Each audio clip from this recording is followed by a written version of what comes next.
আসসালামু আলাইকুম প্রিয় দর্শক শ্রোতা, স্বাগতম জানাচ্ছি নতুন আরেকটি ভিডিওতে। প্রিয় বন্ধুরা, স্বাদে গন্ধে এবং দেখতে অতুলনীয় কুষ্টিয়ার বিখ্যাত তিলের খাজা।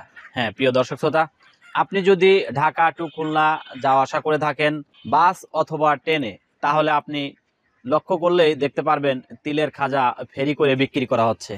প্রিয় দর্শক, এই তিলের খাজা হাট বাজার থেকে শুরু করে গ্রামগঞ্জের প্রত্যেকটা মানুষেরই চিনা জানা একটি মিষ্টান্ন খাবার। প্রিয় বন্ধুরা, আজকে আমরা কুষ্টিয়ার বিখ্যাত তিলের খাজার ইতিহাস সম্পর্কে জেনে নিব।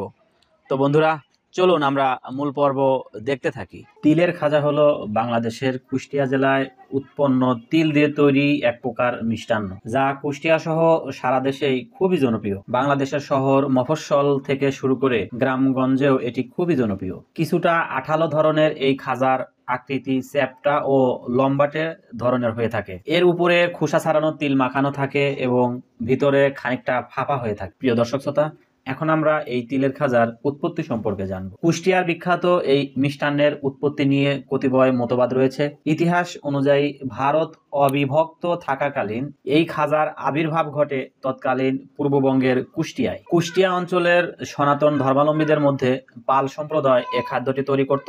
ভারত পাকিস্তান বিভাজনের পূর্বে কুষ্টিয়া শহরের দেশ অলি পাড়া নামক স্থানে বেশ কয়েকটি পরিবার তিলের খাজা তৈরির সঙ্গে জড়িত ছিল। আবার কুষ্টিয়ার কিছু স্থানীয় লোক বিশ্বাস করেন যে এই খাদ্যটি প্রথম 1900 সালের কাছাকাছি সময়ে অবিভক্ত ভারতে উৎপাদিত হয়েছিল। কুষ্টিয়ার একটি খামারে কাজ করানোর জন্য ব্রিটিশ ইস্ট ইন্ডিয়া কোম্পানি তেলি নামক এক সম্প্রদায়ের কিছু সদস্য নিয়ে আসে, যারা ঐতিহ্যগতভাবে তেল নিঃসরণের পেশায় সম্পৃক্ত ছিল। কুষ্টিয়ার স্থানীয়রা এই মিষ্টান্নের উদ্ভাবক হিসেবে এই তেলি সম্প্রদায়কে নির্দেশ করে। এই তিলের বীজের মিষ্টান্নের মূল উৎস চীন বলে মনে করা হয়, কারণ জাউটাং একটি বিখ্যাত এবং পুরানো ঐতিহ্যবাহী চীনা মিষ্টির স্বাদ এবং তৈরির প্রক্রিয়া প্রায় একই রকম। প্রিয় বন্ধুরা, এখন আমরা জানবো এই তিলের খাজা তৈরিতে কি কি উপকরণ ব্যবহার করা হয়ে থাকে। প্রথমত লাগে চিনি, তিল, দুধ, এলাচ ও পানি। প্রিয় দর্শক, এখন আমরা জানবো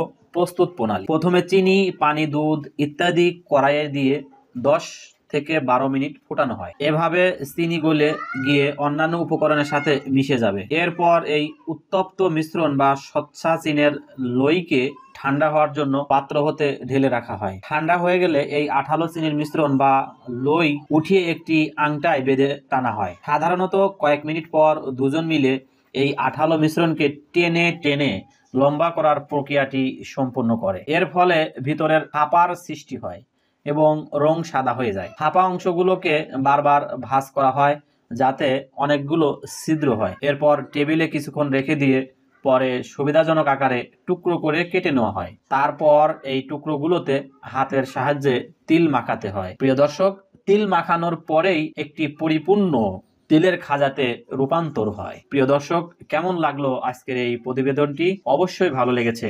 আর যদি ভালো লেগে থাকে তাহলে একটি লাইক, কমেন্ট ও শেয়ার করতে ভুলবেন না। আর আপনি যদি ইউটিউব থেকে দেখে থাকেন তাহলে অবশ্যই সাবস্ক্রাইব করে সঙ্গেই থাকবেন। ধন্যবাদ সবাইকে।